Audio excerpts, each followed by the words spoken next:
SC వర్గీకరణ చేయడం ఎంఆర్పీఎస్సీ వ్యవస్థాపక అధ్యక్షుడు మందకృష్ణ మాదిగకు ఇష్టం లేనట్లుందని ఎస్సీ కార్పొరేషన్ మాజీ చైర్మన్ కాంగ్రెస్ నాయకుడు పిడమర్తి రవి ఆరోపించారు. గతంలో ఏ ముఖ్యమంత్రి చేయని విధంగా ఎస్సీ వర్గీకరణ సమస్యను పరిష్కరించేందుకు సీఎం ప్రయత్నించారని, దాన్ని అడ్డుకునే విధంగా మందకృష్ణ వ్యవహరిస్తున్నారని విమర్శించారు.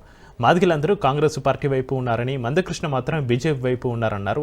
రానున్న ఎమ్మెల్సీ ఎన్నికల్లో ఆయన మద్దతు ఎవరికో అనేది స్పష్టించాలన్నారు. లక్షల డబ్బుల కార్యక్రమం వాయిదా మాత్రమే పడిందని, త్వరలో ఆ కార్యక్రమం చేపడతామని మందకృష్ణ మాట్లాడుతున్నారని తెలిపారు. ఆయనకు వ్యతిరేకంగా సూటు బూటు వేసుకుని రాజ్యాంగాన్ని చేతిలో పట్టుకుని కాంగ్రెస్కు మద్దతుగా తాము ర్యాలీ నిర్వహిస్తామని పిడమర్తి రవి స్పష్టం చేశారు. ఎన్నికల్లో టీచర్ల గ్రాడ్యుయేట్లో నువ్వు ఎవరి వైపు అర్జెంటుగా నీ ప్రకటన చేయాలి.